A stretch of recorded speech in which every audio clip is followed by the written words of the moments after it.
Sang permaisuri, menyaksikan pemandangan ini, akhirnya merasakan sedikit kelegaan, menutup matanya seolah-olah benar-benar kelelahan. Sementara itu, di kekosongan timur, Xiao Yan telah kehilangan hitungan berapa kali dia menembus penghalang dan memulai dari awal. Sekarang, dengan cukup asal bintang, wujud aslinya dapat menembus penghalang ini tanpa hambatan lebih lanjut. Xiao Yan berdiri di tengah kekosongan, api pemusnahan berubah menjadi lautan api yang tak terbatas, membakar prajurit kekosongan yang berdatangan hingga menjadi ketiadaan. Matanya dingin, secara mekanis mengulangi pembunuhan, namun aura di dalam tubuhnya terus-menerus dihancurkan dan dilahirkan kembali dengan cara yang aneh. Setiap kali dia menembus penghalang, dia akan sengaja menghancurkan alamnya dan memulai kembali. Metode kultivasi yang hampir menyiksa diri sendiri ini menyiksa hati daunnya di tengah pembantaian yang mengamuk, tetapi juga menempa fondasinya menjadi sangat kokoh. Di tengah pembunuhan, kesadaran Xiao Yan tenggelam ke dalam mahkota para dewa, kembali ke alam ilahi yang sunyi ini yang dipenuhi dengan tulang-tulang roh purba. Di kejauhan, sesosok hantu kolosal duduk, memangsa buruannya. Suara yang besar dan kuat, seolah berasal dari garis keturunan ilahi, bergema dari jauh, memenuhi jalan menuju kedalaman mahkota dengan kekuatan yang menindas. Setiap langkah terasa seperti membawa beban bintang. Awalnya, dia hanya mampu melangkah beberapa langkah meskipun sudah berusaha sekuat tenaga sebelum dipaksa mundur. Sekarang, dengan kekuatan yang terkumpul dari puluhan tahap kultivasi ulang, dia bisa melangkah 30 langkah dengan mantap. Tetapi setelah mencapai langkah ke-30, tubuh fisik Xiao Yan ambruk, dagingnya bergetar hebat. Melihat ke atas, seolah-olah 30 langkah itu tidak pernah diambil sama sekali, hantu kolosal di kejauhan tetap berada sangat jauh. Kali ini, Xiao Yan berhenti di langkah ke-30. Saat dia mencoba melangkah lagi, tubuhnya hancur dengan raungan yang memekakkan telinga. Sebuah kekuatan yang tak tertahankan sekali lagi menarik Xiao Yan dari mahkota ilahi. Pada kenyataannya, sementara Xiao Yan berjuang untuk melangkah 30 langkah, dia benar-benar menyembunyikan auranya. Namun, tanpa sepengetahuannya, puluhan ribu mil jauhnya di lipatan ruang, sepasang mata dingin telah mengawasinya sejak lama. Itu adalah sosok yang anggun namun mematikan. Dia mengenakan gaun hitam ketat yang menonjolkan lekuk tubuhnya yang menakjubkan. Tetapi wajah cantiknya dipenuhi dengan kekejaman dan niat membunuh. Bagaimana mungkin yang mulia yang terhormat begitu ceroboh, bahkan menyembunyikan kekuatan jiwanya? Apakah dia begitu tak kenal takut? Yuji menatap Xiao Yan yang duduk, diam-diam menghitung dalam hatinya. Setelah menyaksikan pembantaian brutal para prajurit Taiksu di sepanjang jalan, dan setelah melihat Xiao Yan menembus tubuh fisiknya dan kemudian menghancurkan alamnya sendiri berulang kali, secercah rasa takut terlintas di mata Yuji. Tetapi lebih dari itu, ada keserakahan dan niat membunuh. Dia tampaknya sedang membangun kembali tubuh fisiknya, dan sekarang kekuatan lamanya baru saja hilang dan kekuatan mentalnya belum pulih, baik jiwa maupun tubuhnya seharusnya berada pada titik terlemahnya. Yuji menarik napas dalam-dalam, dan kultivasi tingkat 6 yang menakutkan itu diam-diam beredar di dalam tubuhnya. Lei Potian dan Liu Wuxiang tidak berani bergerak, dan sekarang adalah kesempatan yang sempurna.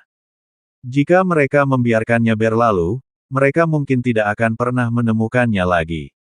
Pejuang gerilya itu tidak ragu lagi, sosoknya berubah menjadi seberkas cahaya gelap, diam-diam menembus ruang angkasa, menuju langsung ke meteorit tempat Xiao Yan berada.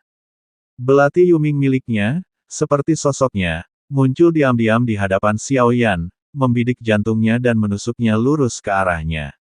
Yuji, kurang dari setengah zang dari Xiao Yan, memancarkan cahaya dingin di tangannya, ketajamannya seketika menyebabkan beberapa goresan muncul di ruang hampa sekitarnya.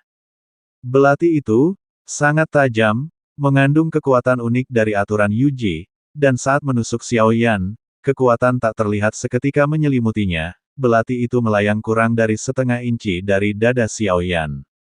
Bahkan sampah pun berani bergerak. Suara Wuwang, seperti suara hukuman ilahi, meledak di hati Yuji. Di matanya, hantu yang menutupi langit muncul di belakang Xiaoyan, tetapi sebenarnya hantu itu tidak ada di dunia nyata. Sepertinya hanya orang-orang yang dekat dengan Xiaoyan yang bisa mendengar suara jatuhnya benda itu. Yuji merasa seolah jantungnya dihantam palu berat. Kemudian, seluruh tubuhnya hancur sedikit demi sedikit, darah mengalir dari 7 lubang tubuhnya. Kesadaran Xiaoyan tiba-tiba ditarik dari alam ilahi yang sunyi dan dipenuhi tulang-tulang roh purba. Kelopak matanya yang berat perlahan terbuka, dan saat ia membuka matanya, pupil matanya menyempit karena terkejut melihat pemandangan di hadapannya. Wajah setajam ular, kini berdarah dari 7 lubang tubuhnya. Wajah yang terdistorsi itu melayang kurang dari setengah inci di depannya. Wanita itu mengenakan pakaian hitam ketat. Di tangannya, ia memegang belati yang berkilauan dengan cahaya gelap dan dingin, ujungnya mengarah langsung ke jantungnya. Tetapi belati tajam itu tampaknya membeku di tempatnya oleh kekuatan absolut yang tak terlihat, tidak mampu bergerak maju bahkan 1 inci pun. Suara tajam dan menyakitkan keluar dari tenggorokan wanita itu. Tubuhnya gemetar hebat, pakaian hitamnya yang tadinya ketat kini berlumuran darah. Matanya, yang tadinya dipenuhi kekuatan dahsyat, kini hanya dipenuhi rasa takut dan putus asa yang tak berujung. Ia berhasil mengucapkan beberapa kata, "Mohon, Yang Mulia, selamatkan nyawa saya." Xiaoyan menarik napas dalam-dalam, seketika menekan keterkejutannya, mengingat apa yang telah terjadi. Ia menyadari bahwa setelah memasuki mahkota para dewa, wanita ini telah menyergapnya dan kemudian ditekan oleh mahkota tersebut. Xiaoyan tidak langsung berbicara. Sebaliknya, matanya menyipit, dan gelombang energi jiwa yang kuat diam-diam mengalir ke tubuh wanita itu. Tingkat ke-6, Xiaoyan tersentak dalam hati. Ia tidak menyangka seorang ahli alam langkah surga tingkat 6 ingin membunuhnya. Siapa yang telah mengatur rencana perburuan dewa ini, menyebabkan begitu banyak individu kuat mempertaruhkan segalanya untuk mengambil nyawanya. Bicaralah dengan benar. Aku butuh jawaban yang benar, atau mati. Suara Xiaoyan tenang dan tidak terburu-buru. Menatap sosok yang tak berdaya di hadapannya, ia tetap duduk, tak bergerak. Yang Mulia, mohon ampuni nyawa saya. Nama saya Yuji. Saya datang ke sini karena rencana perburuan dewa. Dan keserakahanlah yang membuatku ingin membunuhmu. Begitu dia selesai berbicara, cahaya merah memancar dari sekitar Xiaoyan dan memasuki tubuh Yuji, memperburuk kondisinya yang sudah sekarat. Aku akan memberimu 1 kesempatan terakhir. Jika kau menjawab dengan benar, masih ada secercah harapan. Jika kau menjawab salah, jangan salahkan aku karena bersikap kejam. Yuji merasa geli sekaligus jengkel. Dia tidak tahu apa yang ingin diketahui Xiaoyan. Jika dia mengucapkan setengah kata pun yang salah, dia mungkin akan tamat. Selain aku, Yang Mulia memiliki 2 ahli tingkat 6 lainnya yang ingin membunuhmu. Jika Yang Mulia mempercayaiku dan mengampuni nyawaku, aku bisa membantumu. Untuk bertahan hidup, Xiaoyan dengan mudah memberikan informasi tentang yang lain. Tanpa ragu, dia menyebutkan 2 ahli tingkat 6 lainnya. Xiaoyan dengan dingin mempertimbangkan bahwa jika dia tidak memasuki alam mahkota, dia mungkin tidak akan selamat dari serangan mendadak Yuji. Situasi saat ini sepenuhnya disebabkan oleh kehati-hatian Yuji.